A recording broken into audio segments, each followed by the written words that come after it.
কখনো কখনো ওয়ার্ল্ড কাপের একটা ম্যাচ শুধু আর ম্যাচ থাকে না, হয়ে যায় ইতিহাস। 6 জুলাই মেক্সিকো সিটির এস্টাডিও অ্যাজটেকাতে ঠিক সেটাই হয়েছে। আর এই গল্পটা কিন্তু শুরু হয়েছিল ম্যাচ শুরুর অনেক আগে থেকে।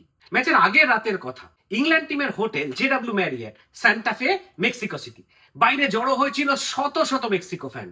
ফায়ারওয়ার্কস ফাটছে, ড্রাম বাজছে, ট্রাম্পেট বাজছে, লাউড স্পিকার থেকে চিৎকার, কার হর্ন বাজানো হচ্ছে। রাতের নিস্তব্ধতা ছিঁড়ে যাচ্ছে।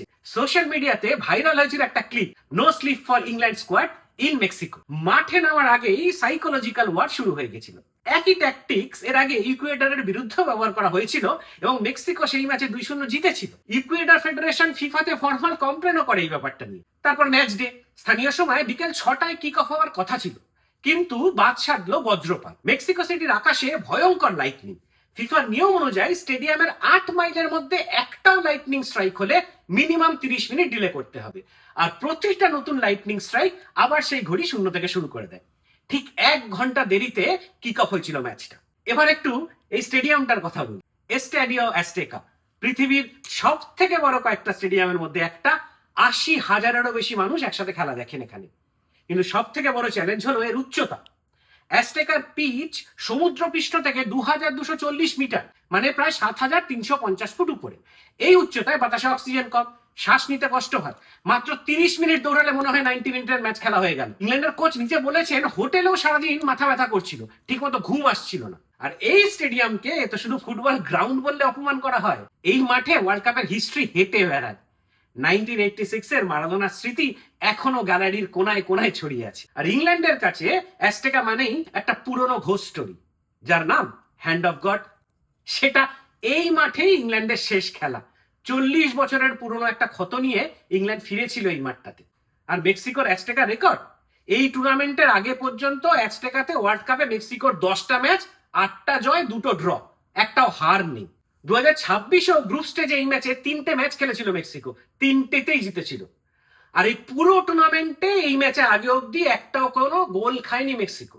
তাই ইংল্যান্ড যখন মাঠে নামলো তখন তারা শুধু মেক্সিকো টিমের বিরুদ্ধে খেলেনি, তারা খেলেছে অল্টিটিউড, অ্যাটমসফিয়ার, হিস্ট্রি এবং 60,000-এর বেশি মেক্সিকান সাপোর্টারের বিরুদ্ধে। কিন্তু এইসব অ্যাডভার্সিটির মধ্যে ইংল্যান্ড কি করলো? They perhaps played the best match in the World Cup football history, at least in recent time for sure. 36 মিনিটে জুড বেলিংহামের হেডার, 38 মিনিটে মাত্র 98 সেকেন্ড পরে আবার বেলিংহাম 2-0। আর এখানেই সেই অবিশ্বাস্য স্ট্যাট, বেলিংহাম হলেন প্রথম প্লেয়ার যিনি ডিয়াগো ম্যারাডোনার পরে ওয়ার্ল্ড কাপে অ্যাজটেকাতে 2টো গোল করলেন। 40 বছর আগে মারাদোনা যে মাঠে ইংল্যান্ডকে কাঁদিয়েছিল, সেই মাঠে একজন ইংলিশম্যান মারাদোনার পাশে নাম লেখালেন রেকর্ড বুকে। ফার্স্ট হাফের last 5 minute was no lesser than a movie with multiple twists. 2-1-এ শেষ হয়েছিল ফার্স্ট হাফ। আর second half was even better. 54 মিনিটে কোয়ানশার রেড কার্ড। 40 মিনিটেরও বেশি সময় ইংল্যান্ড খেললো 10 জনে। কেন মাঝখানে পেনাল্টিতে 3-1 করলেন, জিমিনেজ পেনাল্টিতে ব্যবধান কমিয়ে করলেন 3-2। শেষ 20 মিনিট ইংল্যান্ড আর ফুটবল খেলছিল না।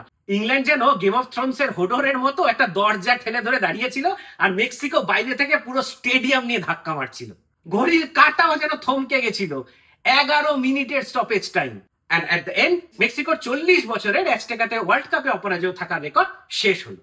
ইংল্যান্ড বনাম মেক্সিকো ম্যাচটা শুধুমাত্র রাউন্ড অফ 16-এর একটা ম্যাচ ছিল না, এটা ছিল একটা সার্ভাইভাল টেস্ট।